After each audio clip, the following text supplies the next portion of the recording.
The morning the ground started shaking, I thought it was construction down the road. A low rumble carried across the valley, vibrating the window panes and scattering the birds from the oak trees near the fence line. My ranch sat on the edge of a quiet neighborhood. Or at least, it used to be quiet, before the new HOA took over the development across the street. They called themselves the Lakeview Estates Association, but their name carried far more weight than the actual land they governed. My property didn't fall under their jurisdiction. I'd made sure of that when I bought the land 20 years ago. 5 acres of fenced countryside, zoned agricultural, grandfathered out of any HOA oversight. But that didn't stop them from trying to interfere. Over the last few months, I'd seen their flyers in my mailbox, their board members stopping by to discuss compliance, and their subtle threats about maintaining neighborhood standards. It was all empty noise, until that morning.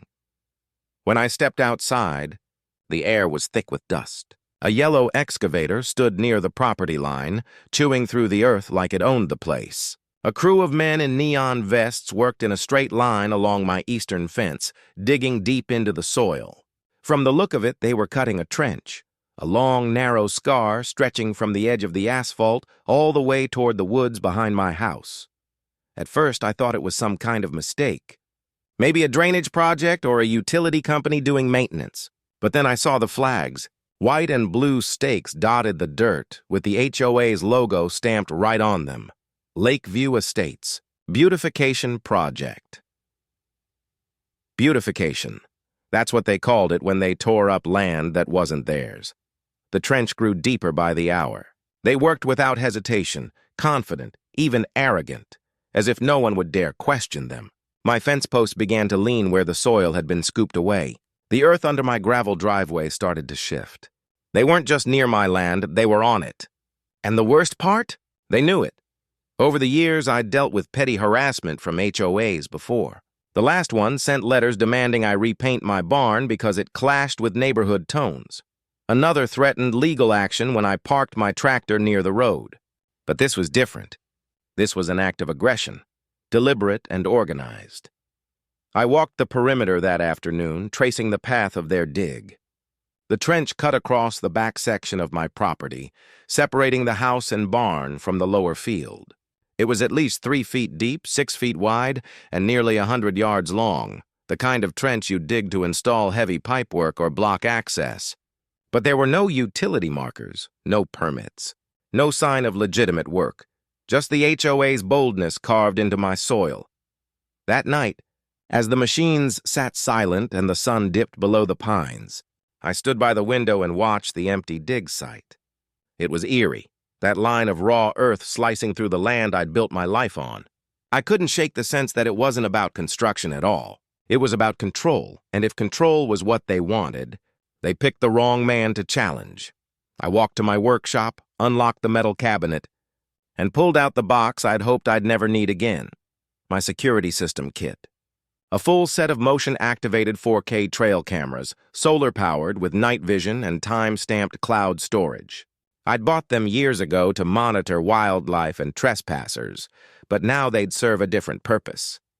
Under the pale glow of my work light, I tested each camera, checking the feeds from my phone. One by one, they flickered to life, showing crisp images of my land, the barn, the driveway, the old oak, the trench. I strapped them to fence posts and trees through the night, keeping my distance from the HOA's work area but making sure every inch was visible. By dawn, 12 cameras were online, their sensors primed to capture motion. I knew if the HOA crew came back, I'd have proof, and they did come back. The next day, before sunrise, the engines roared again. From my porch, I could see the silhouettes of workers climbing into machinery. This time, they weren't just digging, they were filling. Not with dirt, but with gravel, concrete slabs, and drainage pipes. It looked like they were building a barrier, something permanent. They had no permits, no right-of-way, no invitation. I kept to myself that day, pretending to ignore them while my cameras recorded everything. Every movement, every load of gravel, every inch they trespassed deeper. As the sun reached its peak, a silver SUV pulled up near the site. Out stepped a woman in a crisp white blouse and oversized sunglasses. The HOA president, Karen, as she liked to be called in every community newsletter. She carried a clipboard and walked with that self-importance that only HOA leaders seem to master. She pointed, gestured, gave orders. The crew obeyed. From the footage, she wasn't overseeing maintenance. She was orchestrating an invasion. Hours later, when the last of the crew packed up and the machines fell silent again, I reviewed the footage from my phone. There it was, the HOA president herself, standing right inside my fence line, tapping her pen on the beautification project flags as she ordered men to continue digging. The timestamps matched the trespass. The GPS coordinates placed them squarely on my side of the boundary. The cameras caught everything: faces, license plates, the company logo on the machinery. I didn't feel angry anymore. I felt something colder, calm, because now I had them. They thought they could intimidate me. They thought they could bully me into compliance or maybe force me into selling. But what they didn't realize was that I'd been through worse battles before, and I always documented everything. By nightfall, I'd already sent copies of the footage to my off-site cloud drive. The rest I kept on encrypted drives stored in my safe. I made screenshots, timestamps, and GPS overlays. I was building my case, quietly, methodically. The trench wasn't just an eyesore now. It was evidence, and when the HOA's arrogance finally came back to bite them, this trench would become their undoing. As I looked out across the scarred earth under the moonlight, the wind whispered through the trees, carrying the faint sound of gravel settling. They thought they'd buried me in that trench, but what they really did was dig their own grave. The following morning began deceptively quiet. The air was still, and the trench sat there like an open wound, the morning dew settling across its jagged edges. On the surface, it seemed as though the HOA's beautification project had wrapped up. No workers, no machinery, no rumbling engines. But silence in an HOA war was never peace. It was strategy. I made my coffee, sat by the kitchen window, and watched the line of disturbed earth run the length of my property. Every inch of it screamed intrusion. The gravel they had laid shimmered under the sunlight, the rough texture marking the difference between what was mine and what they wanted to control. They thought they were clever, installing their so-called drainage system just inside my boundary, pretending it was part of their neighborhood improvement plan. But they had gone too far, and they didn't realize I had recorded every moment of it. Before the day had even begun, I reviewed the footage again. Each clip was clear as daylight, timestamps, GPS tags, even close-up images of the HOA president's face as she gave directions to the crew. Her confidence was unnerving. She had that same posture I'd seen in countless HOA encounters before, the way they carry themselves when they think the law bends for them. That week, I started noticing strange things. Flyers left at my gate, letters slipped under the fence. Polite but threatening notices. They were written with all the formal niceties of bureaucracy, yet every word was laced with quiet menace. Please be advised that unauthorized structures or landscaping bordering the Lakeview Estates perimeter must conform to aesthetic standards. Your recent property modifications may impact community drainage infrastructure. They were laying the groundwork, trying to rewrite the story before I even spoke. To them, this wasn't trespassing. It was reclamation. They wanted to frame me as the one in violation, the rogue landowner causing issues for their perfect little subdivision. I didn't respond. I let their arrogance grow. I wanted them to believe I was ignoring them, that I was unaware of the evidence stacking up. Because when the time came to strike, I wanted it to be undeniable. 3 days later, the HOA president herself showed up again. This time she brought company. A man in a suit, mid-40s, polished shoes, carrying a leather briefcase, and another board member with a phone out, recording everything. They parked near the trench and started walking along it, pointing, nodding, talking in hushed tones.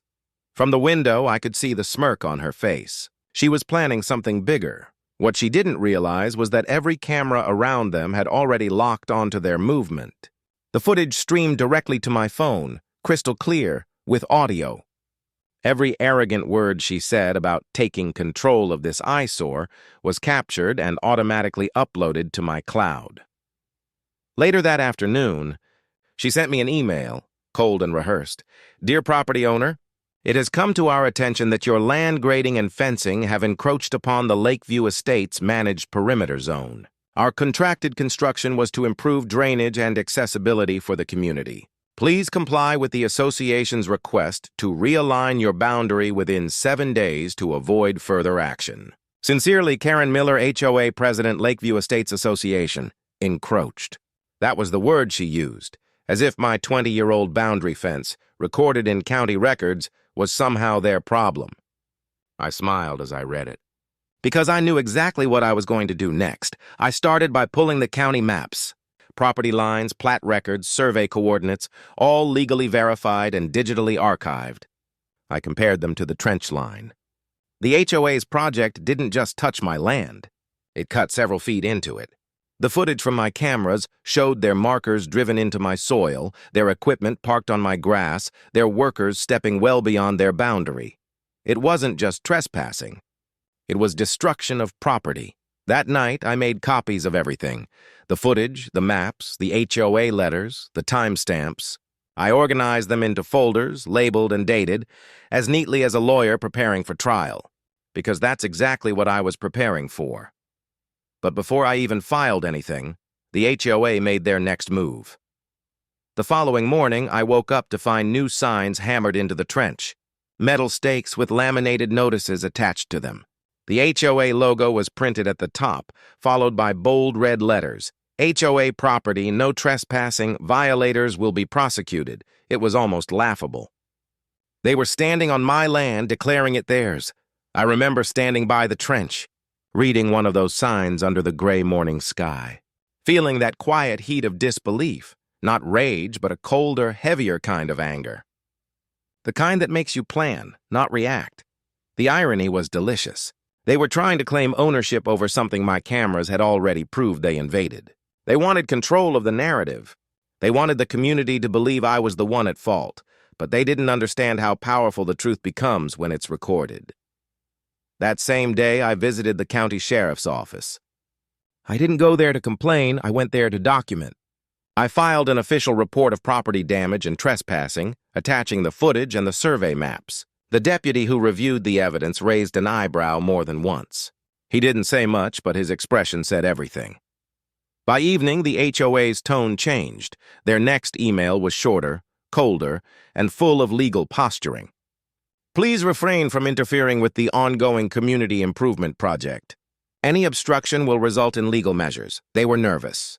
I could feel it in their words. Because deep down, they had realized something. That their project had been built on a lie, and the man they'd tried to intimidate wasn't backing down. As the days passed, the tension thickened.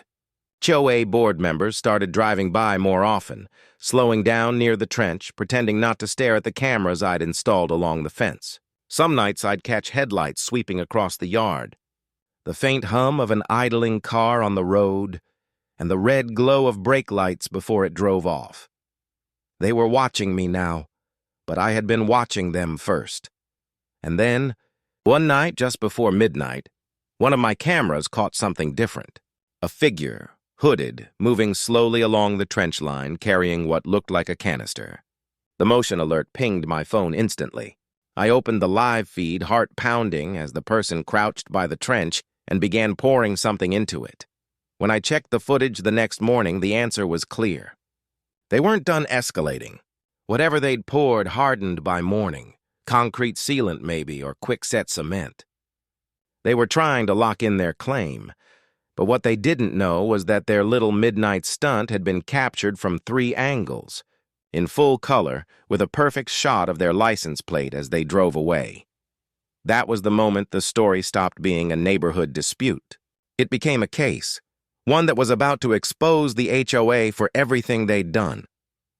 As I backed up the latest footage and sealed it in my evidence folder, I realized something chilling but certain.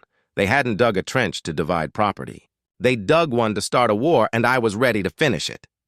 The first sign that the HOA realized how deep they were in came quietly, not through confrontation, but through silence. For nearly a week after the trench incident, the heavy machinery vanished, the workers didn't return, and the constant stream of HOA emails stopped cold. It was as if someone had flipped a switch and erased their entire operation overnight. But silence in a neighborhood like Lakeview Estates never meant surrender. It meant retreat, the kind that happens when people regroup to rewrite history. On the surface, life on my ranch returned to normal. I went about my chores, repaired a few of the fence posts that had been destabilized by their trench, and checked on the animals. But every night as the crickets sang in the dark, I could feel that tension in the air, the sense that someone was planning behind closed doors. I didn't have to wait long to see what form that planning would take. The HOA started its campaign not with action, but with perception. A few days later, community newsletters began circulating. I received one in the mail, folded neatly into my box like it belonged there. Across the top, the headline read, "Lakeview Estates improves drainage and prevents flooding from adjacent properties." Beneath the headline, a photograph showed the trench, cropped just enough to remove my fence, making it appear as if the project sat entirely within HOA land. The article described how the association board coordinated an emergency project to protect neighborhood homes from runoff originating beyond the managed community zone. It was clever, this calculated twist that painted them as saviors instead of trespassers. And it would have worked too if I hadn't already secured the truth. I watched the narrative unfold online. The HOA's official Facebook page posted the same article, full of carefully chosen language about community integrity and responsible stewardship. Comments from residents poured in, praise, confusion, questions. A few skeptical voices asked whether the project was legal, but their posts vanished within minutes, deleted by moderators. Meanwhile, my trench still cut through my land like an open scar, a reminder that beneath all their polished wording, they had crossed a line they could never uncross. I didn't respond publicly at first. I wanted to see how far they would go. So I let them build their web of lies while I kept building my case. Every deleted post, every comment, every public claim, I archived it all. Then one morning, something unexpected happened. A plain white envelope appeared at my gate. No return address, no signature. Inside, a single folded page, a copy of an HOA board meeting agenda. And there, written in small print, item number 5, motion to approve legal counsel for property boundary dispute, non-compliant adjacent owner. It was official. They were preparing to come after me through the courts. I almost laughed. They were about to walk into a fight they didn't know I'd already won. That evening, I compiled everything into one file, the footage, the survey maps, the forged narrative from their newsletter, even the video of their midnight concrete stunt. It was a perfect chain of evidence, each piece supporting the next. And then I did what I knew would hit them hardest. I went public, not through legal threats, not through confrontation, through exposure. I uploaded a short, time-stamped compilation of the footage to a local property rights forum, the kind of place where landowners shared experiences with zoning boards and county officials. I didn't use names, just facts. I titled it, "Caught on Camera, Neighborhood HOA Digging Trench on Private Land Without Permits." Within hours, it started spreading. By the next morning, people were talking, not just online, but in the coffee shop near town, in the hardware store, even at the sheriff's office. The HOA's name wasn't mentioned directly, but everyone knew who they were. When a local reporter reached out asking if I'd comment, I didn't hesitate. I didn't rant or accuse. I simply handed over the same evidence I'd filed with law enforcement. The footage spoke for itself. Clean, undeniable, and time-stamped down to the second. The article dropped 3 days later. The headline was blunt. Homeowner alleges HOA trespass. Security footage captures unauthorized excavation. The HOA's carefully constructed narrative collapsed overnight. Their Facebook page shut down comments entirely. Their president, Karen Miller, posted a statement full of vague denials and passive blame-shifting, something about miscommunication between contractors and private owners. But the damage was done. The community was divided. Some residents sided with me, furious that their fees were being used to fund an illegal project. Others clung to the HOA's story, convinced that the trench was somehow justified. But the more they tried to control the story, the more the truth leaked out. Because people had seen the video, not the edited photos from the newsletter, but the real footage. The one where the HOA president herself stood inside my fence line, pointing where to dig. Behind the scenes, though, they weren't done scheming. I noticed it first when I checked my cameras one night. Small flashes of light in the darkness, the glint of reflective tape. I zoomed in and saw them, new survey markers, freshly planted right behind my fence. Different color, different coordinates, all placed with eerie precision. They were trying to redraw the map. The next morning, a letter arrived from a law firm, representing the HOA. It claimed I had inadvertently expanded my property boundaries and that the HOA's excavation was performed on land mistakenly enclosed within my fence. They demanded that I remove my fencing within 14 days to restore compliance. It was laughable, but dangerous, because they were hoping I'd panic. They wanted me to make a move they could exploit. Instead, I stayed silent. I sent everything, the letter, the new markers, the footage, to the county assessor's office and requested a formal boundary verification. Within 48 hours, a county survey team confirmed what I already knew. The HOA's new markers were fraudulent. They'd tampered with property boundaries. That confirmation sealed it. When the county report came back, I made it public too. It spread even faster than the footage had. Screenshots, clips, and documents circulated online, all tying back to one undeniable truth. The HOA had trespassed, destroyed private land, falsified boundaries, and lied to the community. By the end of the week, the HOA's leadership was in shambles. Board members resigned. Residents demanded financial audits. The president's once confident tone vanished from every statement. And still, through all of it, I didn't say a single word to them directly. I didn't have to. My cameras had said everything that needed to be said. But as I looked out at the trench one final time that week, now abandoned and half-filled with rainwater, I knew something deeper, something that unsettled me. People like that don't give up easily. They don't admit defeat. They wait, they plot, they twist the rules until they can try again. The HOA had lost their public image, but their obsession with control wasn't gone. And somewhere out there, behind the locked doors of their board meetings, I could almost hear them whispering a new plan. The war over that trench was far from finished. When people lose power, they don't vanish, they adapt. And that's exactly what the HOA did. After their public humiliation and the wave of community backlash, I knew they wouldn't stay quiet for long. Their social media pages had gone dormant, their newsletters ceased, and their once weekly meetings suddenly moved behind closed doors. Members only. But in every war I've ever seen, silence is the prelude to retaliation. It came 2 weeks later, in a thick envelope delivered by certified mail. The return address read, Miller and Associates, Attorneys at Law. Inside was a formal notice of civil complaint filed in the county courthouse. The HOA was suing me for defamation, property interference, and boundary encroachment. The irony almost made me laugh. They were accusing me of encroachment on the very land they had dug into and scarred with their trench. The complaint was padded with buzzwords and half-truths, claims that my online defamation campaign had caused emotional distress among residents, that I had interfered with community projects, and that I'd unlawfully recorded private contractors.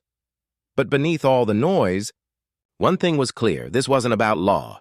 It was about intimidation. They wanted me to fold. They wanted me to waste money, time, and energy fighting a battle they thought I couldn't sustain. But they underestimated one thing: I had more than evidence. I had patience. I called my attorney, a sharp, quiet man who had dealt with HOAs before. When I laid out the case files, he listened without interruption. Then, as I showed him the footage, the maps, the forged survey markers, And the county's confirmation, he simply said, they've just buried themselves deeper. And so, we prepared. The first hearing was scheduled 3 weeks later. The courthouse was small, the kind where the echo of footsteps carries down every hallway. On the day of the hearing, I watched as the HOA president, Karen Miller, strutted into the courtroom in a tailored suit and pearls, flanked by 2 attorneys and a handful of board members. She still had that practiced smile, the one that could turn arrogance into faux civility. To her, this was theater. To me, it was justice. Their attorney spoke first, painting a picture of a difficult landowner who had interfered with necessary community improvements. He called the trench a runoff control measure, and the entire situation a misunderstanding. He even suggested that my fence had been moved several feet inward over the years. Despite having no evidence to back the claim, it was a performance, and they were confident until we began presenting the footage. The courtroom fell silent as the first video played on the screen. The HOA's hired crew digging, laughing, shoveling earth inside my fence line. Then came the frame of the HOA president herself, clipboard in hand, pointing to the trench while standing clearly within my boundary markers. Next, the midnight footage. The hooded figure pouring sealant into the trench, the car headlights flickering, the license plate perfectly visible. Each clip hit harder than the last. Even the judge leaned forward, adjusting his glasses, watching the time-stamped footage like he couldn't quite believe it was real.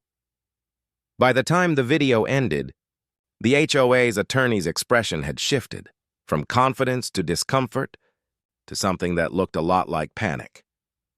My attorney handed over the county's survey report next, confirming the official property lines and the falsified markers. The evidence was clean, organized, and devastatingly complete. When Karen Miller took the stand, her tone was as sharp as her suit.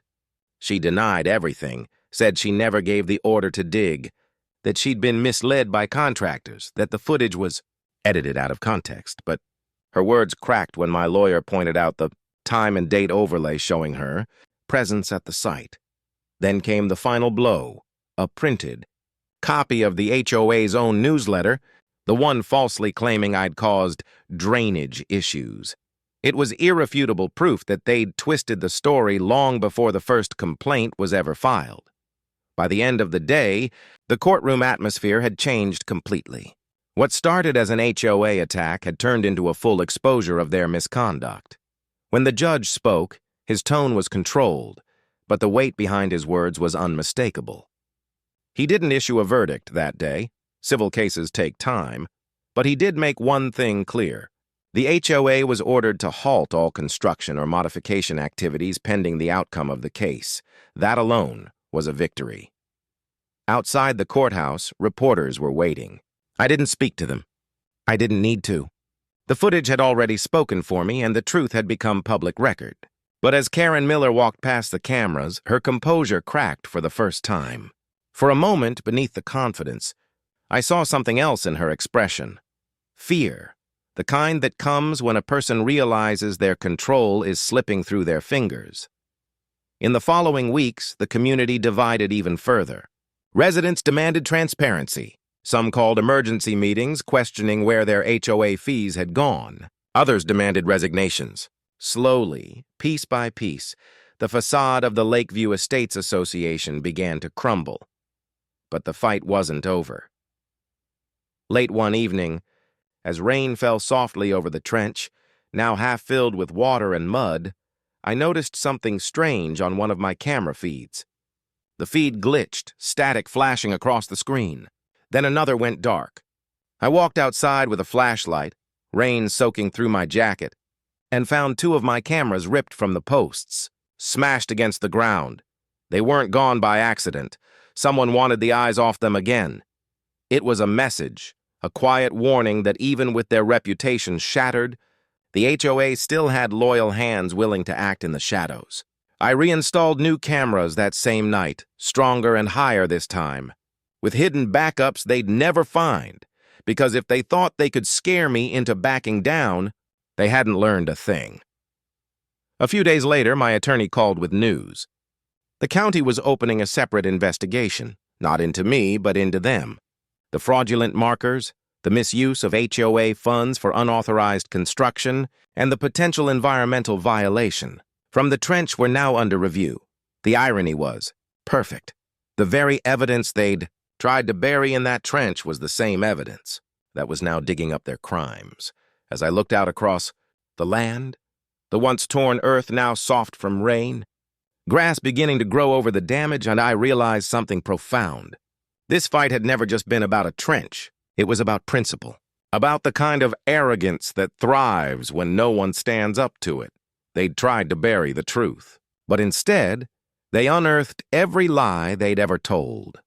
And as the storm passed and the moonlight glistened over the water pooled in the trench, I knew the final reckoning was still ahead. Because when the courts finally ruled, when the truth became law, the HOA that had started this war would be forced to face the one thing they'd feared most: accountability. The day of the verdict began with fog, thick, rolling mist that blanketed the road, turning the courthouse into a pale outline against the gray morning sky. It felt symbolic, as if nature itself wanted to hide what was about to happen until the truth was ready to break through. It had been months since the first trench was dug. Months of hearings, paperwork, and strategy. The HOA had tried every trick in the book: delays, counterclaims, requests for revised mediation. But every motion they filed only dug them deeper. The evidence was airtight. The county's investigation had uncovered even more than I expected: misuse of HOA funds, unpermitted construction, falsified documents, and secret payments to contractors. The trench was only the beginning. It had led to the unraveling of everything they'd built their illusion of control on. I sat in the courtroom that morning, the same wooden bench as before, watching the fog outside the tall windows slowly lift. Across the aisle, the HOA president, Karen Miller, looked nothing like the composed leader who'd once stood on my land giving orders. Her eyes were tired, her once perfect posture slumped. The board members beside her avoided eye contact. The arrogance had drained from the room, replaced by quiet dread. When the judge entered, the room stilled. The sound of paper shifting, chairs creaking, even breath itself seemed to fade. He spoke calmly, methodically, the voice of someone who had seen too many lies dressed as rules. He began with the facts. The HOA, he said, had authorized an unpermitted excavation across a private boundary. They had used community funds without transparency, fabricated survey markers, and knowingly published false information in official communications. Their actions had caused measurable property damage and personal loss. Then came the words I had waited for: deliberate, unhurried, and final. This court finds in favor of the defendant. It was over. The HOA was ordered to pay full restitution for property damage, legal fees, and fines for fraudulent documentation. The association's board was to be dissolved pending an internal audit, and the so-called beautification project, the trench that had started it all, was to be filled, restored, and the land returned to its original condition at their expense. The judge didn't raise his voice, but his words carried the kind of authority no HOA letterhead could ever imitate. Karen's face turned pale. She whispered something to her lawyer, but it didn't matter. The courtroom was already shifting, people rising from their seats, murmurs spreading like ripples across still water. The HOA's power, once so certain, had evaporated in a single sentence. As I stepped outside, the fog had lifted completely. The sunlight cut through the last of it, warm and clear, glinting off the courthouse steps. Reporters were waiting again, microphones ready, cameras aimed. I gave them a few words. Nothing grand, nothing emotional, just the truth. The land speaks for itself, I said. They tried to take it. The evidence gave it back. It was simple, but it was enough. The story spread faster than ever. The video of the trench resurfaced, now paired with clips from the courtroom and official documents. What had once been a neighborhood rumor had turned into a county-wide scandal. By the end of the week, the HOA was finished. Their meetings were suspended. Their website was taken offline. Residents called for new leadership, new bylaws, new accountability. The very people who once enforced rules about mailbox paint. And lawn height now stood in front of the community center demanding answers from the same board that had dug themselves into legal ruin. Karen Miller resigned, publicly 2 days later. Her statement was short and cold, an attempt to salvage dignity. The past months have been challenging for the Lakeview community. I wish everyone peace and closure as we move forward, but peace doesn't come easily when arrogance has cost people their trust. For me, it wasn't about celebration. It was about restoration. The following week, I watched as crews, county-approved crews this time, arrived with heavy machinery to undo what the HOA had done. The trench that had once symbolized control and defiance was filled in slowly, layer by layer. The gravel and concrete were replaced with soil, fresh and rich. When they were finished, I stood at the edge of my land as new grass seeds scattered in the wind. The earth was level again, healed. I'd spent months staring at that wound in my property, the line that divided what was right from what was taken. Now, as I looked across the smooth field, I felt something I hadn't in a long time: stillness. The cameras that had once been tools of defense were now silent sentinels, their lenses pointed at peace instead of conflict. I didn't take them down. I left them up, not out of fear, but as a reminder. The footage that had exposed the HOA had become part of something bigger. Online, people shared it as a story of resistance, of how one person standing up for their rights could unravel a system built on intimidation. Property owners from other towns reached out, sharing their own HOA nightmares, inspired by what they called the trench case. But for me, it was never about fame or vindication. It was about principle, because power left unchecked becomes entitlement. And entitlement, when challenged, often reveals how fragile it truly is. Weeks later, when the grass began to grow back, I noticed something. The soil was different where the trench had been. Richer, darker, stronger, like the earth itself had absorbed the conflict and transformed it into something that could sustain life again. Every evening, I'd walk the perimeter, the same fence line where this all began, listening to the wind move through the trees. The lake shimmered in the distance, the water calm. The land had its peace back. But as quiet as it was, I knew the real lesson would linger long after the trench disappeared.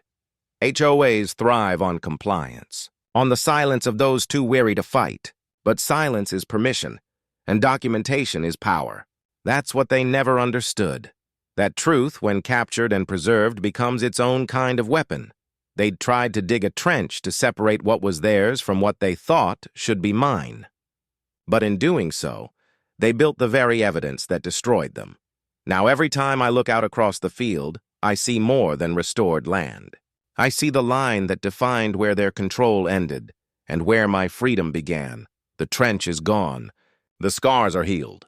But the lesson remains, carved deep into memory and soil alike. If you stand your ground long enough, even those who bury the truth will one day have to dig it back up.